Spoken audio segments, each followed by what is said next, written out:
오늘 시간에는 성도들을 향한 바울의 기도와 베드로의 진정한 소망이란 제목으로 함께 말씀의 은혜를 나누기를 원합니다. 오늘도 거룩한 주일을 맞아 주님 앞에 예배한 우리 성도들과 또 온라인으로 함께 예배드리는 모든 성도들을 축복하고 사랑합니다. 한 주간을 어떻게 보내셨나요? 가을이 성큼 다가왔습니다. 많은 과일들이 열매를 맺느라 분주합니다. 그래서 앞으로 한 달 정도 지나면 완전한 추수가 이루어지게 될 텐데, 추수 때까지 농부들의 일손이 좀 바빠지는 그런 시기가 되었습니다. 가을이 되면 항상 생각하죠. 우리들도 어떤 열매를 맺어야 할 것인가? 올해 과연 우리는 어떤 신앙의 열매를 맺어가고 있는 것인가? 주님이 바라시는 그 신앙의 열매는 무엇인가 생각하는 것이죠. 아무쪼록 올 여름 지나서 이제 가을, 이제 겨울이 다가오는데 부족한 점이 있다면 지금부터라도 다시 생각하여서 하나님이 기뻐하는 열매를 주렁주렁 맺혀가는 복된 성도가 되길 바랍니다. 저는 지난주에 바울이 말년의 에베소에 보낸 편지를 통해서 교회를 향한 바울의 그 장엄한 스케일의 기도에 대하여 말씀을 나눴습니다. 그런데 오늘 우리가 읽었던 말씀을 통하여서 우리는 예수께서 육신을 입고 계셨을 때에 제자로 불렀던 베드로, 그가 말한 성도의 산 소망에 대해서 오늘 말씀을 읽었습니다. 우리에게 있어서 바울과 베드로 이 두 사도가 있다는 것은 복이 아닐 수 없습니다. 왜냐하면 기독교 2000년의 역사 가운데 베드로와 바울의 영성을 가진 자가 아직 나타나지 않았기 때문이죠. 제가 사진 한 장을 준비해 왔는데요. 누가 베드로고 누가 바울인지 한번 맞춰보시기 바랍니다. 네, 비슷한 사람이죠. 사진의 왼쪽에 있는 사람은 아무래도 턱수염이 좀 많이 난 것 같아요. 오른쪽 사람보다 비슷하네. 좌우지간 원래 다른 사진을 보면 더 많이 나왔어요. 오른쪽에 있는 사람은 이 이마가 약간 그 이마에 털이 좀 없죠, 그죠? 어떤 사진을 보면 아예 털이 없는 그런 사진도 있어요. 사진이 아니라 그림이겠죠. 그러면은 누가 바울이고 누가 베드로일까요? 둘이 얼굴이 비슷하게 생겨서 잘 모르겠지만 이들이 가지고 있는, 손에 들고 있는 것을 통해서 우리는 확인할 수가 있는데, 오른쪽에 있는 사람은 열쇠 2개를 들고 있죠. 천국 열쇠들을 내게 주리니, 하나님이 그렇게 예수님 말씀하셨잖아요. 베드로에게. 그래서 이 베드로는 열쇠를 들고 있고, 이 바울은 이 성경에 능통한, 구약 성경, 율법 이런 말씀에 능통한 자였죠. 그래서 그 성경 말씀을 들고 있는 모습으로, 그래서 둘이 한 손씩 해가지고 중간에 교회를 세우고 있죠. 그래서 교회가 유대인의 교회, 이방인의 교회 이렇게 합쳐서 하나의 교회를 세우고 있는 아주 중요한 모습을, 그 위에 지금 비둘기가 있어요. 성령께서 역사하심으로 교회를 세우고 있다라는 것을 상징하는 그림이 되겠습니다. 어쨌든 우리가 이 두 사람을 통하여 알 수가 있는데, 그러면 바울과 베드로의 차이는 무엇일까요? 바울과 베드로는 부르심의 시기에 있어서 약간 차이가 있었어요. 뿐만 아니라 그들이 복음을 전할 대상에 있어서 약간 차이가 있었어요. 그래서 갈라디아서 2장 7절 8절 말씀을 보면, 도리어 그들은 이 바울이 무할례자에게, 이건 바울 서신입니다. 바울이 무할례자에게 복음 전함, 이방인에게 복음을 전함을 맡은 것이 베드로가 할례자에게 맡음과 같은 것을 보았고, 베드로에게 역사하사 그를 할례자의 사도로 삼으신 이가 또한 내게 역사하사 이방인의 사도로 삼으셨다, 이렇게 얘기하므로 이 바울과 베드로는 일생일대의 교회 역사 가운데 가장 중요한 복음 전파의 두 기둥이라고 말할 수 있습니다. 그런데 이 두 사람이 부름을 받을 때는 베드로가 먼저 부름을 받았어요. 왜냐하면 예수님이 육체로 계실 때에 직접 베드로를 불러서 12사도의 대표로 세웠기 때문이고, 바울은 그 뒤로 약 뭐 4, 5년 정도 뒤에 예수님께서 죽으신 지 돌아가시고 부활하신 지 한 4, 5년 뒤에 부름을 받은 사람입니다. 그래서 그 시기가 약간의 차이가 있습니다. 어찌 되었든 간에 크게 따진다고 한다면 예수 그리스도께서 공생의 기간 3년이고 그 다음에 바울을 뭐 5년 뒤로 한다면은 8년, 7년, 8년 정도 차이밖에 안 돼요. 어쨌든 그러나 그 시기에서 약간의 차이가 있고요. 뿐만 아니라 복음 전파의 대상, 오늘 말씀을 통해서 아주 많이 나올 거예요. 그 대상의 차이가 있었다는 것을 알 수가 있습니다. 그런데 우리가 이 마지막에 하나님께서 귀하게 썼던 사도는 과연 누굴까? 한번 생각해 보겠습니다. 자, 우리가 처음에는 복음이 이스라엘 집에 잃어버린 양에게로 간다. 예수님이 이렇게 얘기하시므로 제자들에게도 이스라엘 집에 잃어버린 양 외에 다른 데로 가지 마라. 유대인들에게만 복음을 전파하라. 이렇게 얘기를 한 거잖아요. 그래서 처음에는 유대인들에게 복음이 전파되었지만 이 복음은 유대인들만 받아야 될 복음이 아니고 이 세상에 사는 모든 사람들, 이 할례받지 않는 이방인들도 받아야 될 복음이었기 때문에 이방인의 사도로 부름받은 사도 바울 쪽으로 이제 역사의 흐름이 그쪽으로 가게 될 수밖에 없지 않겠습니까? 그러면 왜 하나님께서 베드로를 처음부터 끝까지 이렇게 유대인의 사로 또는 이어서 이방인의 사도로 쓰지 아니하고 바울을 불러서 이렇게 교회를 세우게 되었을까요? 그것은 아마도 바울이 이방인에게 복음을 전하는데 보다 더 관대하고 포용적이었기 때문에 그랬던 것 같아요. 그러면 왜 베드로보다 바울이 똑같은 유대인이었는데 이방인에 관하여 포용적인 태도를 취할 수 있었던 것일까요? 그것은 두 가지 면에서 차이가 있는 겁니다. 하나는 이 베드로는 본토백이 히브리인이었다고 한다면 바울은 이방 지역에서 태어나서 자랐던 헬라파 유대인, 헬라어를 주로 사용하는 헬라파 유대인이었기 때문에 그렇습니다. 이 바울은 예루살렘에서 한참 멀리 떨어진 로마의 속주였던 길리기아 다소라는 큰 대도시에서 태어난 사람입니다. 이방 지역이죠. 그렇기 때문에 그는 나면서부터 헬라어를 사용할 수밖에 없었고 뿐만 아니라 그는 아버지 때부터 로마의 시민권을 갖고 있었기 때문에 이 로마 속국에 처해 있는 여러 나라를 여행하는데 지장이 없었어요. 뿐만 아니라 로마어도 공부를 했기 때문에 그는 히브리어, 헬라어, 로마에 능통한 사람이었습니다. 그래서 그는 이방 지역에 돌아다니면서 복음을 전파하기에 아주 적합한 그런 인물이었죠. 뿐만 아니라 그는 하나님께서 처음부터 이 그를 불러내서 세우게 될 때에 이방인들에게 복음을 증거하라고 처음부터 이렇게 그릇으로 따로 마련한 것이었습니다. 그래서 이 아나니아라는 사람을 통해서 그의 사명을 일러주는데 주께서 아나니아에게 이르시되 가라, 이 사람 사울은 내 이름을 이방인과 임금들과 이스라엘 자손들에게 전하기 위하여 택한 나의 그릇이라. 이렇게 얘기하므로 하나님께서 처음부터 바울은 이방인 선교를 위하여 이방인과 왕들과 그 다음에 이스라엘 자손 중에서도 헬라파 유대인들 이런 자들에게 복음을 전하기 위하여 택한 그릇이라 이렇게 주님이 말씀을 했다는 것이죠. 그런데 베드로는 어떤 사람입니까? 베드로는 그렇지 않은 사람이었어요. 베드로는 우리나라로 치자면 우리나라가 서울 있고 부산이 있지 않습니까?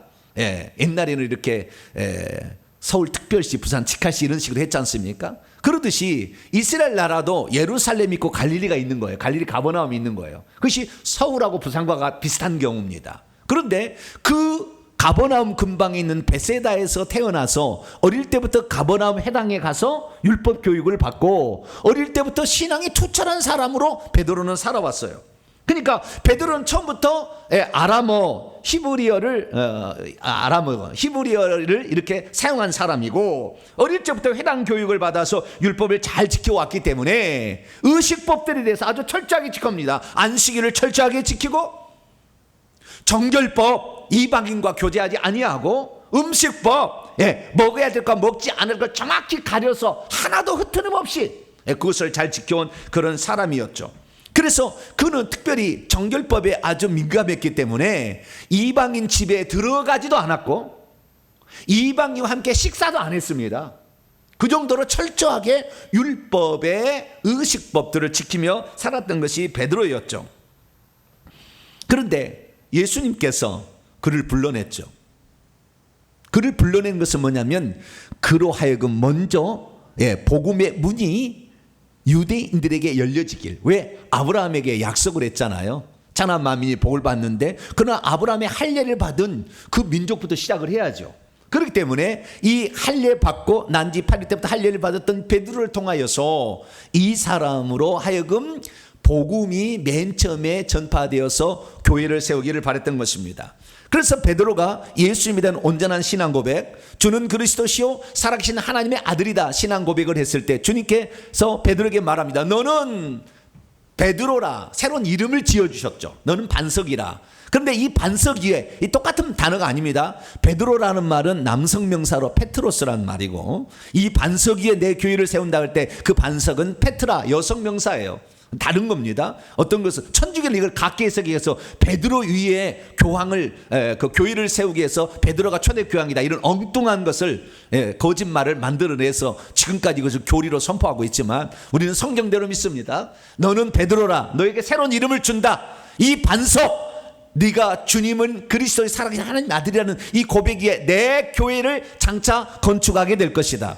음부의 문들이 그 권세를 이기지 못할 것이다. 그리고 내가 너에게 천국 열쇠들을 내게 주리니 네가 땅에서 묶으면 하늘에서도 장차 묶인 채 있을 것이고 네가 땅에서 푼다면 하늘에서 장차 풀려진 채 있을 것이라 얘기하면서 천국 열쇠들을 그에게 주게 됩니다. 이 말씀은 무슨 말이냐면 주님께서 이 땅에 오셔서 공생일을 사시면서 제자로 삼았던 베드로를 통하여 처음으로 교회를 세우는 문을 여는 일을, 그 열쇠로 문을 여는 일을 베드로를 통해 하고 싶은 거예요. 그런데 베드로는 생각은 약간 좀 편협적이었다 할까요? 처음에 율법에 너무 조항에 얽매여 있어 가지고 이방인들을 탐탁지 않게 생각하고 이방인들에게 복음 전하는 것을 꺼려했다 그 말이에요. 그러나 주님께서 그에게 처음에 복음의 씨앗을 통해서 뿌리게 될 때 유대인뿐만 아니라 이방인도 같이 하기를 바랐기 때문에 베드로의 생각은 달라져 있습니다. 그런데 베드로의 생각은 도무지 달라지지 않고 유대인들에게만 복음을 전하고 기껏해야 히브리파 유대인들에서 헬라파 유대인 정도까지 복음을 전하는 그런 사람이 되어 있었어요. 그러나 이 베드로의 생각이 처음부터 헬라파 유대인들에게 관대했느냐? 그러진 않았던 것 같아요. 그래서 점차적으로 그가 이방인들에게 다가가서 이방인들에게 교회, 이방인들의 첫 번째 믿는 자를 문을 열려주는 일을 해야 했기에 하나님께서는 베드로의 생각을 바꿔주기로 했습니다. 그래서 스데반의 순교로 인하여 유대 각지와 사마리아와 다른 지역으로 흩어져 있는 그 성도들을 베드로로 하여금 신방하게 했어요. 그래서 그가 루따라는 지역에 가서 신방을 하게 되는데 여기는 유대인들이 사는 예루살렘 가까운 지역이에요.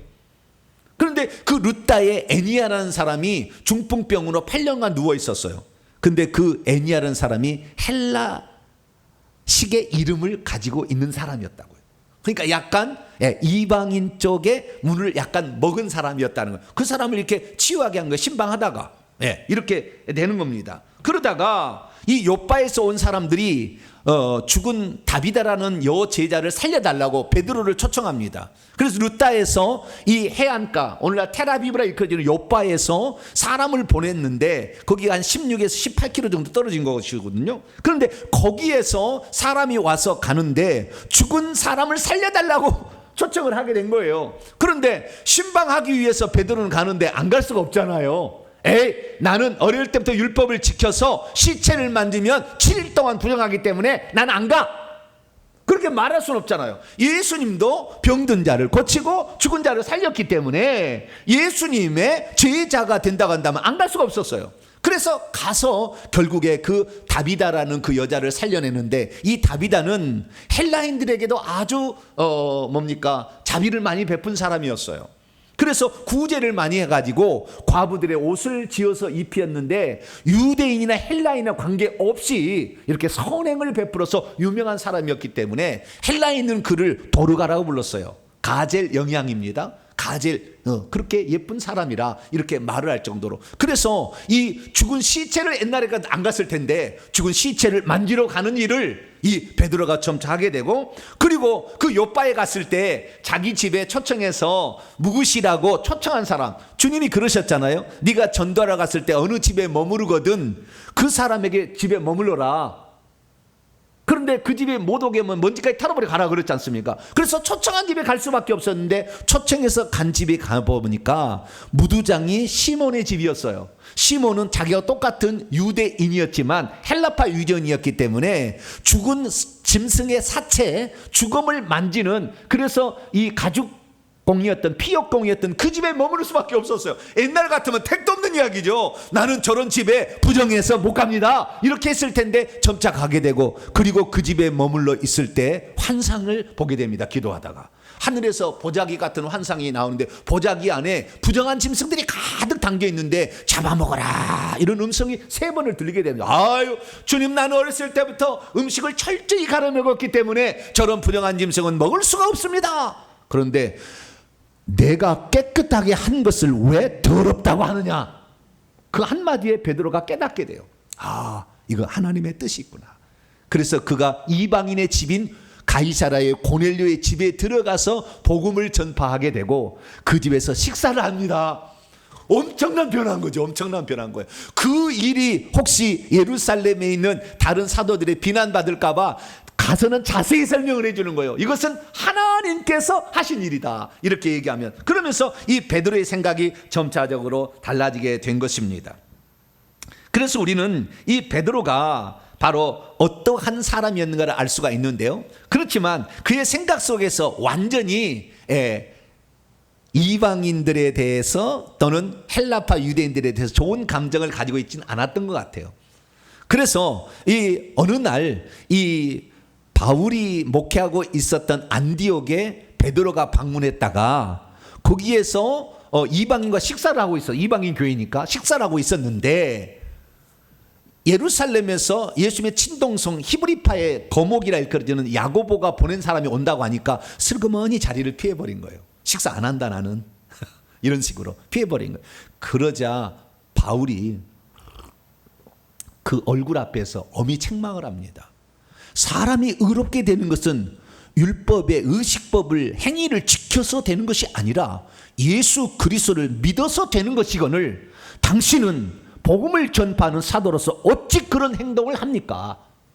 말이 안 되죠. 후배가 선배를 야단친다는. 그러나 복음의 진리 가운데 행하지 않는 그를 바울이 책망했던 그런 일도 있어요.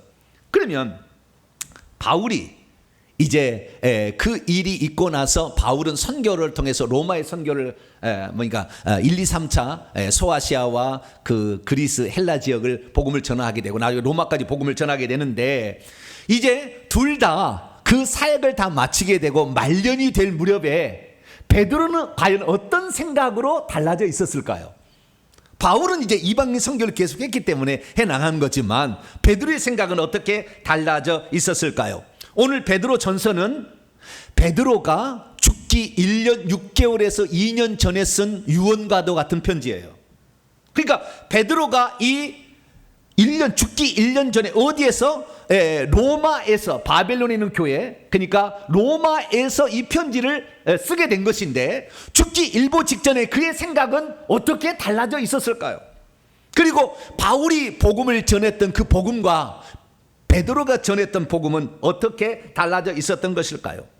베드로전서는 여러 학자들에 의하면 베드로가 죽기 약 1년 6개월 또는 2년 전에 AD 64년경에 쓴 편지인데요. 이 편지에 베드로는 이 이방인에 대한 그리스도인들에 대한 생각을, 어떤 생각을 갖고 있었고 또한 하나님께서 교회를 향한 바람이 어떤 것이었다고 말하고 있는 것일까요? 우리는 베드로 전서를 통하여 바울이 에베소 교회, 에베소도 이방인의 교회입니다. 에베소 교회에 보냈던 편지 속에 나오는 기도의 내용과 베드로가 지금 이 그 편지를 보낼 때 그 대상에게 던졌던 그 소망이 무엇인지를 비교해 볼 수가 있는 거예요. 그래서 그 마지막 말년에 있어서 베드로의 생각이 어떤 생각인지 우리가 알 수가 있는데요. 이 생각을 통하여서 하나님께서는 이방인에 대해서 어떤 생각을 갖고 있으며 뿐만 아니라 바울이 에베소에 보냈던 편지, 이방인 그리스도인들이 신앙생활하는 그 목적이 무엇인지를 분명히 얘기했는데, 그것이 바울과 베드로가 어떻게 갖고 다른지를 오늘 말씀을 통해 한번 살펴보므로 우리가 추구해야 될 신앙의 목표가 무엇인지를 바르게 한번 정리할 수 있는 복된 시간이 되기를 바랍니다. 자, 그럼 오늘 본문 말씀은 어떤 말씀입니까? 예수 그리스도를 믿음으로 거듭난 성도들은 어떤 믿음의 시련이 불어닥친다 할지라도 살아있는 소망 곧 하늘에 간직된 썩지 않고 더럽지 않고 쇠하지 않는 유업을 이어받는다는 기쁨으로 기뻐할 수 있어야 한다라고 했다는 말씀입니다. 왜 이 땅에서 고난을 받는 성도들에게 베드로는 기뻐하라라고 권면하고 있는 것일까요?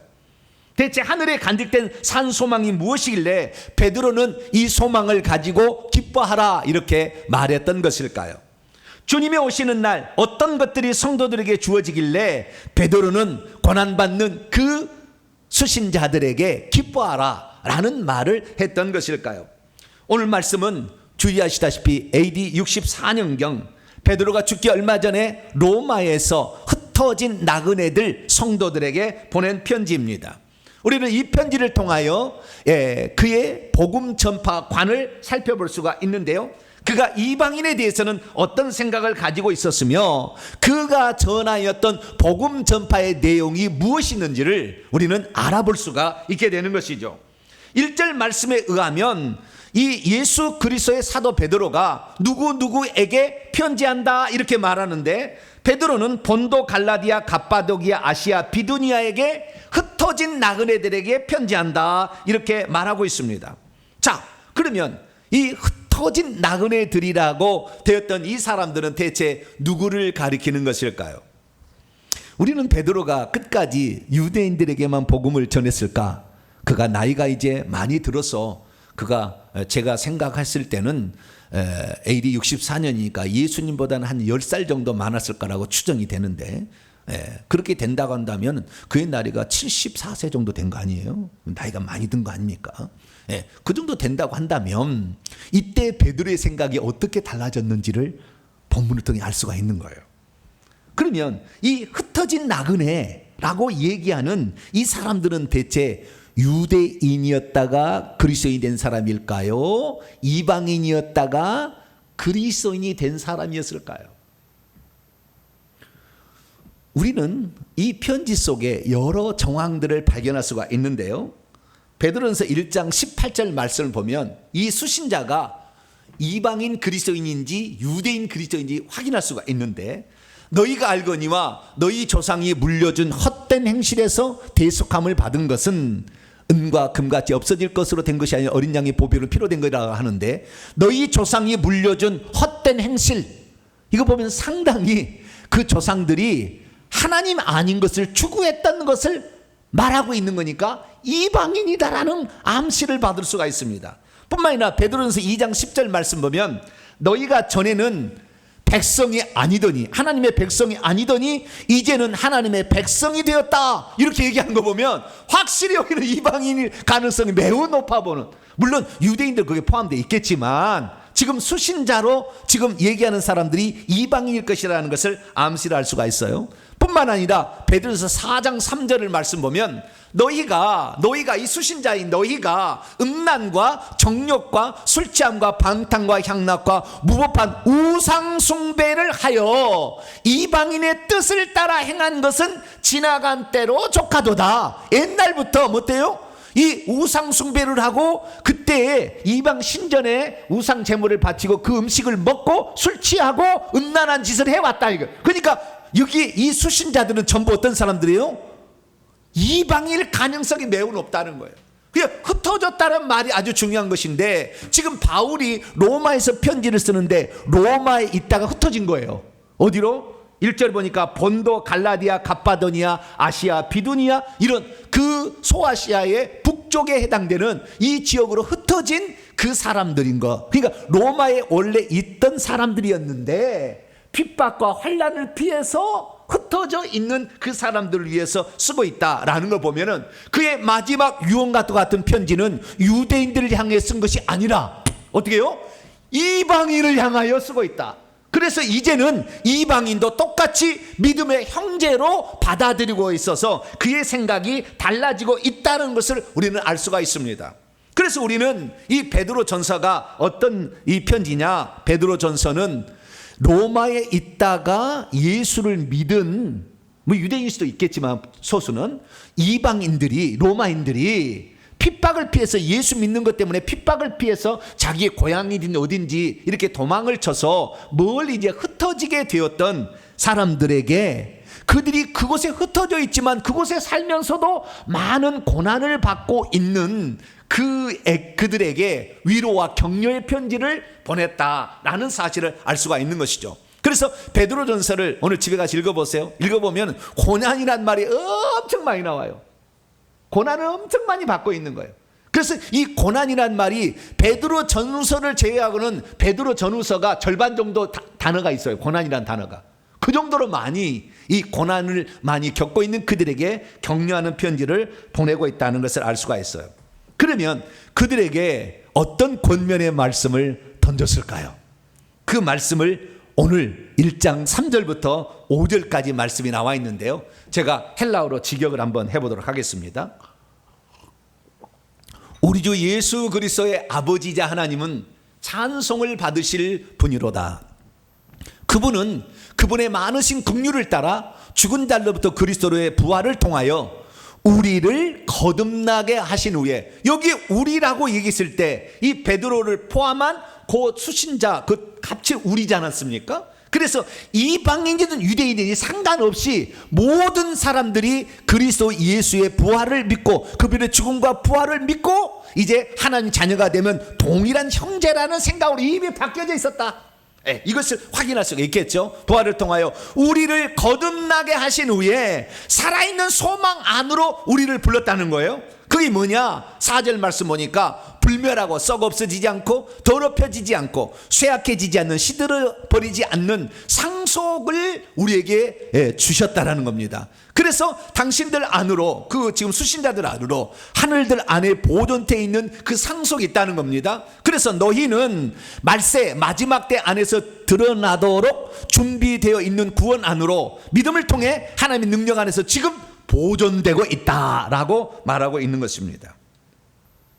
믿음이 있어도 거듭난 이후에 어떻게 살아야 하는지를 잘 모르면 살아있는 소망에 관심을 가지라는 베드로의 권면을 잘 무시하게 됩니다. 믿음이 있어도 거듭난 이후에 어떻게 성도들이 살아야 하는지를 잘 모르면 성도들이 가져야 할 산 소망이 성도들이 하늘에서 받을 그 유업이라는 말을 주목하지 않을 수 있습니다. 믿음이 있어도 거듭난 후에 어떻게 살아야 하는지를 잘 모르면 썩어버리고 더럽혀지고 쇠약해지는 이 땅의 유업에 관심을 갖고 살게 될 것입니다. 믿음이 있어도 거듭난 후에 어떻게 살아야 하는지를 잘 모르면 불멸하고 더럽히지 않고 쇠약해지지 않는 하늘의 기업에 대해서 관심을 기울이지 않을 것입니다. 믿음이 있어도 거듭난 이후에 어떻게 살아야 하는지를 잘 모르면 말세에 하나님께서 드러내 보이는 참된 구원의 그 목표를 정확히 모른 채 살아가게 될 것입니다. 그러므로 저와 우리 성도들은 믿음으로 하나님께서 우리에게 진정 주시고자 하는 그 놀라운 기업, 하늘에 간직된 산 소망을 우리의 신앙의 목표로 설정하고 그것을 얻기 위해서 힘차게 달려가는 복된 성도가 되길 축원합니다. 그러면 당시 이 편지를 받고 있는 로마인이었다가 흩어져서 지금 여러 지역에 흩어져 있는 그 성도들은 어떠한 상태에 있었던 것일까요?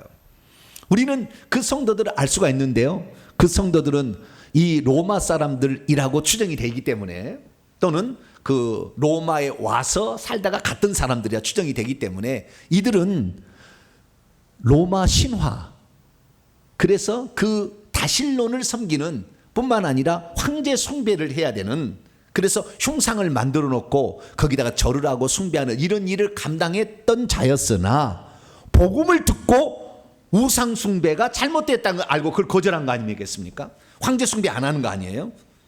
그러니까 그 로마의 본토에서는 하기 어려우니까 좀 더 먼 곳으로 간 거 아니겠어요? 그래서 이제 그것을 가서 더 이상의 우상 숭배 하지 아니하고 무법한 우상 숭배, 음란, 방탕, 향락을 즐기는 삶을 거부하고 오직 주의 말씀대로 살기를 결정하여 떠난 사람들이었습니다. 그런데 그가 떠난 장소도 로마의 속국이었기 때문에 그것도 마찬가지로 그 일들을 하고 있었을 거 아니에요, 다른 사람들은. 그러니까 그 일을 거기서 안 한다니까 거기에서 어쩌면 왕따를 당하는 거예요. 그래서 그들로부터 너희들은 별나다 라는 말부터 시작해서 너희들은 우리하고 함께 할 수 없다 라고까지 얘기를 함으로 비방과 모독의 표적이 되기 시작했죠. 그래서 인격적으로 모독적인 말을 듣기도 하고 때로는 일터에서 너는 우리하고 달라 하면서 해고를 당하기 일쑤였고 심지어는 폭행과 죽임을 당하기도 하고 있었던 것을 알 수가 있습니다. 그래서 그들은 핍박을 피해서 그러면 우리들끼리 살자 해서 핍박을 피해서 토굴과 암굴 속으로 들어가게 되는데요. 그들이 그때 당시에 들어가서 나중에 살게 되었던 그 역사의 현장을 제가 한번 성지순례 때 가봤어요. 오늘날로 터키지만 갑바도기아를 제가 가봤어요. 오늘 본문의 수신자였던 그 갑바도기아 사람들이 광야의 산과 동굴과 토굴에 유리했다는 히브리서 기자의 말에 따라서 그것이 어딘가를 살펴봤어요. 자, 지금 베드로가 편지를 썼던 베드로 전서의 수신자들은 본도, 그 다음에 갈라디아, 갑바도기아, 아시아, 비두니아 이 전체를 합쳐서 소아시아라고 합니다. 소아시아 중에서 본도는 맨 북쪽에 있고 그 다음에 그 옆에 비두니아, 왼쪽에 아시아, 중간에 갈라디아, 오른쪽에 갑바도기아인데요. 제가 갑바도기아를 가봤어요, 성지순례로. 갑바도기아를 갔더니 이런 곳이 있는 거예요. 무슨 옛날에 그 초록색 나오는 버섯 나오는 그 만화 있죠, 애들. 스머프 집같이 생긴 이건 돌이에요, 돌. 그런 것들이 있는 거예요. 그리고 저게 뭔가 해서 가까이 가봤거든요. 그랬더니 거기에 굴이 빠졌어요. 그래서 우리가 그 굴로 들어갔습니다. 예, 굴로 들어갔더니 굴 안에는 이렇게 그 벽화를 그려놓은 거예요. 그래서 무슨 화라고 그러는데 좌우지간 여기에다가 이렇게 벽화들을 그려놓은 거예요. 나중에 이제 그 터키인들이 이것을 싫어해서 막 긁어버려가지고 이렇게 했지만 좀 남아있는 것이 있을 거 아닙니까? 네. 그래서 이런 거 보니까요, 이런 것들이 예수님을 그려놓고 사도들을 그려놓고 이렇게 하는 그림들이 거기에 있는 거였어요. 저는 거기에 들어가서 많은 것을 느꼈어요. 예수 그리스도를 믿는다는 것은 하나님 말씀대로 사는 것인데 그건 죄 짓지 않는 것이고 세상의 향락과 방탕과 술 취함을 버리는 것이고 우상 숭배를 버려서 주의 뜻대로 사는 것인데 그렇게 살기가 같이 어려웠었구나. 그래서 그들이 왕따를 당하고 때로는 잡아가다 감옥에 가두니까 살기 위하여서 그들이 선택한 것은 사람들이 살지 않는 그 바위를 구멍을 뚫어가지고 거기다가 집을 만들어서 그렇게 외롭고 쓸쓸하게 이렇게 살아갔었구나. 그들은 미래가 아무것도 보이지 않는 그런 상황에서 그들은 살아갔을 텐데 우리나라 같은 경우는 종교의 자유가 있기 때문에 어떤 종교를 가져도 핍박을 당하지는 않잖아요. 근데 거기에서는 기독교 신앙을 가지게 되면 나중에 그들을 원형 경장에 데려다가 죽이고 짐승의 가죽을 씌워가지고 사자가 밥이 되게 하는 그런 일들을 했다 그 말이죠. 야, 참 이들은 힘든 삶을 살았었구나 그런 생각을 하게 됩니다. 그래서 이 베드로가 그들을 향하여서 그러면 너희들은 어떤 존재인가? 너희들은 불쌍한 존재냐? 그렇지 않고 너희들은 이런 존재라고 세 가지를 얘기하는데 첫째, 너희들은 2절 말씀 보니까 아버지 하나님의 미리 아심을 따라 성령의 거룩함 안에서 예수 그리스도의 순종함과 핏부림을 통하여 선택받은 자들이다. 자부심을 가지라. 그렇게 1절과 2절에 얘기를 하고 있고요. 그 다음에 3절과 4절에는 그분께서 우리를 거듭나게 하셔서 하늘의 하나님의 아들들이 되게 하시고 살아있는 소망 안으로 우리를 부르셨다. 그것은 하늘에 간직된 기업이 있는데 불멸하고 더럽히지 않고 쇠약하지 않는 산 소망을 너희는 가진 자다 라고 그들을 격려를 해주고 있으며, 5절에 지나가게 되면 5절에는 말세에 하나님께서 나타나도록 준비되어 있는 완전한 그 구원 안으로 너희들을 불러내었고 너희들은 그 복음 안에서 보존되고 있는 이들이다 라고 그들을 정의하면서 그들을 격려해 주고 있는 것을 보게 됩니다.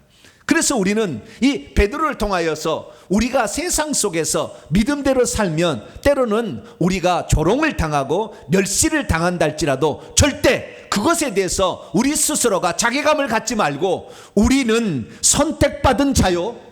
그래서 나중에 베드로서 2장에 넘어가면은 너희는 선택받은 족속이라, 택함 받은 족속이라 라는 얘기를 하는 거예요. 그래서 선택받은 자들이고 뿐만 아니라 우리는 하늘의 산 소망을 가지고 있고 하나님의 완전한 구원을 받을 사람들은 자부심을 갖고 살아가게 되기를 축원합니다.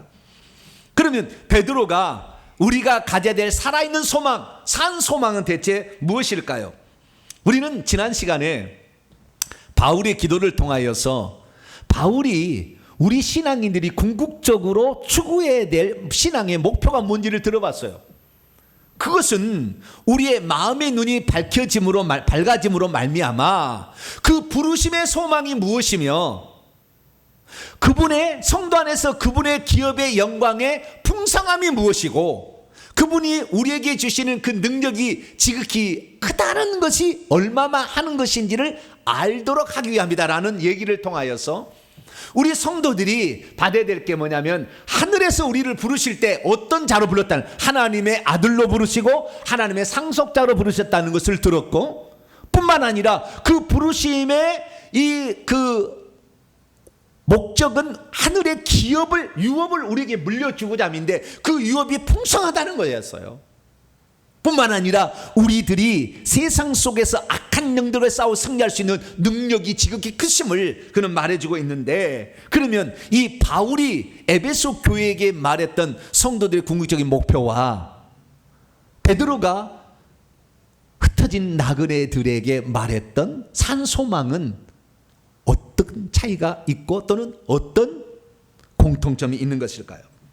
오늘 말씀을 들어보게 되면 그것이 똑같다, 동일하다라는 것을 발견하게 됩니다. 그래서 우리는 이 바울의 기도나 베드로의 소망이 동일한 것이었다는 것을 확인할 수가 있습니다. 자, 보세요. 베드로 1장 3절을 보게 되면 이 우리를 거듭나게 하시노, 거듭나게 되면 하나님 자녀가 되는 거 아닙니까? 그 다음에 살아있는 소망, 그분은 기업을 얻는 거에 상속자가 되는 거예요. 똑같이 얘기하고 있어요. 먼저 하나님의 자녀가 되는 것이고 거듭나서, 두 번째 살아있는 소망 안으로 우리를 불러냈다는 겁니다. 그 살아있는 소망, 바로 그것이 뭐냐? 없어지지 아니하고 썩어지지 아니하고 더럽혀지지 아니하고 쇠약하지 않는 하늘의 상속분이 있다는 겁니다. 우리가 하늘의 상속자로 부름을 받아서 그 기업에 풍성함이 있다는 거예요. 결국에 바울이 말하는 것은 하늘에 우리의 유업, 기업이 있는데, 물려받을 것이 있는데 그 유업이 크고 그 다음에 풍성하고 많다라는 것에 초점을 맞춰서 얘기를 했다고 한다면, 베드로는 어때요? 그것이 영원히 없어지지 아니할 것이다 라는 그 영원성에 초점을 맞추고 얘기하고 있을 뿐, 둘은 똑같이 우리의 성도들의 미래가 이렇게 준비되어 있다는 것을 얘기했다는 것을 알 수가 있습니다. 첫 번째, 그래서 우리가 알 수 있는 것은 뭐냐? 첫 번째, 이 베드로의 기업을 말하는 그 특징은 첫째, 불멸하다는 것입니다. 우리가 천국에 가서 받을 그 기업은, 유업은 없어지지 않는 거라는 거예요. 시간이 지난다 할지라도 소멸되거나 없어지지 않는다는 것입니다. 두 번째는 그것은 더럽혀지지 않는다는 거예요. 이 땅에서 우리가 갖고 있는 것은 더럽혀질 수가 있어요. 그리고 세 번째는 시간이 지나도 쇠약해지거나 시들어버리지 않는다는 거예요. 이 예를 들어보겠습니다. 여러분, 여기서는 이 땅의 것과 하늘의 것을 베드로가 지금 비교하고 있는 거예요. 자, 이 땅에 꽃이 있다고 합시다. 꽃은 썩어 없어지지 않냐고 계속 피고 있습니까? 그렇지 않죠. 그 다음에 더럽혀지지 않습니까? 저는 이 봄날에 보면 벚꽃을 볼 때 감탄을 해요. 왜냐하면 잎사귀도 내지 않은 것이 꽃만 활짝 펴서 하얗게 그 나무를 그냥 막 수북하게 장식을 하잖아요. 감탄을 자아내지 않을 수 없어요. 그런데 시간이 지고 비가 내리면 그 꽃잎이 떨어져서 사람의 밟혀서 더럽혀지잖아요. 그리고 시들어 버리잖아요. 그래서 이 베드로는 이 땅의 것, 우리가 만약에 집을 산다고 합시다. 처음에 집을 지어서 살 때는 와, 깨끗한 집, 좋은 집, 멋진 집, 빛나는 집이라 하지만 시간이 지날수록 어때요? 시들어버리고 쇠퇴하고 낡아지고 후패하고 더럽혀지고 나중에는 무너지고. 그래서 지금 시골에 가게 되면 살지 않아서 그 집이 폐허가 된 집 얼마나 많습니까? 세상 것은 다 그렇다는 거예요. 세상에서 우리가 받을 유업들은 그렇게 낡아지고 없어지고 쇠하여지고 시들어버리지만 하늘에서 우리가 받을 것은 영원히 빛난다. 할렐루야. 썩어 없어지지 아니하고 영원의 빛을 비추는 하나님이 그를 보존하시기 때문에 그것은 영원히 빛날 거니까 너희들이 비록 이 세상에서 이 집도 아닌 집에 가서 토굴 속에 산다 할지라도 그것을 너무 불쌍히 여기지 마라. 하늘에 준비된 너희들의 기업은 실로 엄청나니 죽은 다음에 그 사실을 바라보게 될 때 너희들을 부러워하게 될 것이다 라는 사실을 분명하게 얘기를 하고 있다는 것입니다. 사랑하는 성도 여러분, 우리 그리스도인들은 어찌 보면 말씀대로 살려보면 손해봐야 되고 때로는 남들처럼 거짓말하고 뭐 막 해가지고 막 이렇게 하면은 더 나을 삶을 살 수도 있을 텐데 우리는 되도록이면은 주의 말씀을 지키려고 노력하잖아요. 정직하게, 성실하게, 법대로 이렇게 살아가려고 하잖아요. 그럼 사람들이 그러잖아요. 야, 꼭 그렇게 살아야 되니? 이렇게 얘기하잖아요. 그래서 꼭 우리를 불쌍히 여기는 그런 취급받을 때가 있다 그 말이죠. 근데 베드로는 그것은 잠시 잠깐 밤의 한 경점 같은, 그 베드로 전후서가 다 그 얘기예요. 우리의 천년은 하루 같고 밤의 한 경점과 같을 뿐이다. 물거품 같은 이 세상에 너희들 너무나 귀하게 여기지 마라. 우리의 산 소망은 하늘에 영원히 우리에게 주어질 기업이 있다. 할렐루야. 그것을 기억하라 라고 말하고 있는 것을 보게 됩니다. 뿐만 아니라 그 하늘에서 받을 기업도 세 가지가 있다고 바울이 얘기했습니다. 천국집과 면류관과 보좌자리, 왕노를 하는 자리가 있다고 했지 않습니까? 그런데 베드로도 마찬가지예요. 베드로도 이 땅의 장막이 무너지면 하늘에 장막이 있다는 걸 알고 천국집이 있다는 걸 알게 되었고요. 그렇게 얘기를 했고요. 뿐만 아니라 베드로서 5장에 보게 되면 시들지 않은 영광의 면류관이 우리를 기다리고 있다. 이 땅의 것은 꽃도 시들고 식물도 시들고 집도 허물어지지만 하늘에 허물어지지 않는 우리의 천국집과 그리고 영원히 빛날 면류관이 그 세상에 우리가 상패를 받고 그것도 시간이 지나면 상장도 발에서 버리죠. 나중에 사진 하나 찍어놓고 버리잖아요. 갖고 다니다가 10년 20년 갖고 다니다가 아이고 무겁기만 하고 힘들기만 해. 나 버리잖아요. 그런데 천국에는 그러지 않은 면류관이 있다라고 이렇게 얘기하지 않습니까?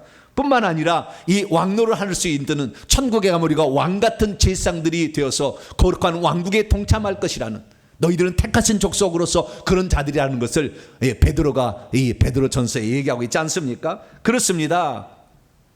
두 사도 역시 이 땅에 이방인들이 유대인들이 상관없이 주 예수 그리스도를 믿기만 하면 하늘에 하나님의 자녀가 되고 상속자가 된다는 것을 얘기했음을 믿으시기 바랍니다. 뿐만 아니라 두 사도가 하늘에 우리가 받을 유업이 있는데 그 유업이 바울은 크고 많고 풍성하다고 얘기했고 베드로는 영원하다 얘기했다는 거예요. 영원히 아주 많이 나와. 집에 가서 오늘 베드로 전후서 읽어보세요.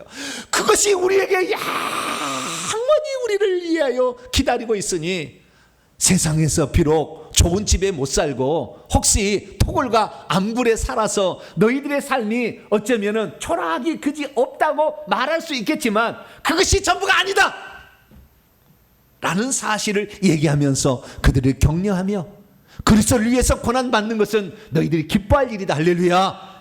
그렇게 얘기했음을 기억할 수 있게 되길 바랍니다. 그러므로 믿음이란 무엇입니까? 비록 우리가 땅에 살아도 썩지 않고 더럽지 않고 쇠하지 않은 유업을 소망하며 살아가는 것인 줄 믿으시기 바랍니다. 지금 우리는 세상 사람들과 같이 살아야 합니다. 그래서 그들과 함께 땅에 살고 있습니다. 그러나 땅에 살 때는 우리의 진가가 무엇인지 드러나지 않습니다. 우리가 껍데기를 한번 벗어버린 순간 우리의 진가가 드러날 날이 오게 된다는 거죠. 어떤 사람은 이 땅의 껍데기를 위해서 치장하고 분장하고 거기에다가 많은 돈을 들이지만 우리는 껍데기가 아닌 실상의 우리의 삶을 드려야 될 줄로 믿습니다. 그래서 우리의 속사람이 영광스럽고 우리의 속사람이 천국에 들어가서 받을 그 영광을 사모하면서 우리는 가야 될 줄로 믿습니다. 언젠가 때가 되면 우리의 고난은 영광으로 달라지게 될 것입니다. 우리의 핍박받은 모든 삶은 보석처럼 그 눈물이 변하여 우리에게 치장으로 다시 다가올 날이 있을 것입니다. 시련이 깊어질수록 우리는 눈을 들어 하늘에 우리의 기업을 바라볼 수 있게 되기를 축원합니다. 우리가 절대 썩지 아니하고 더럽지 않고 쇠하지 않는 하늘의 기업의 상속자라는 사실을 잊어버리지 않게 되기를 원합니다. 그래서 제가 오늘 설교 제목을 고쳤는데요. 오늘 설교 제목의 원래 제목은 땅에 살아도였어요. 뭐라고요? 땅에 살아도. 근데 나중에 훗날 이 설교를 누가 검색해서 들을 때인데 땅에 살아도 그러면 안 들을 것 같아가지고 제가 제목을 뭐라고 쳤느냐? 바울의 교회를 향한 바울의 기도와 베드로의 진정한 소망이라고. 이래야 내가 나중에 또 볼 것 같아가지고 원래는 땅에 살아도 이 감동이 와가지고 땅에 살아도 이렇게 했어요. 여러분, 우리가 땅에 살아도 우리는 하늘의 사람이에요. 껍데기가 벗겨지는 날이 와요. 그때 주님께서 영광의 빛나는 면류관을 씌워주시고 하늘에 이 영원한 거처로서 천국집을 받으시고 그리고 하늘에서 왕노를 하는 복된 성도가 되길 간절히 바랍니다. 거룩하신 하나님 감사합니다.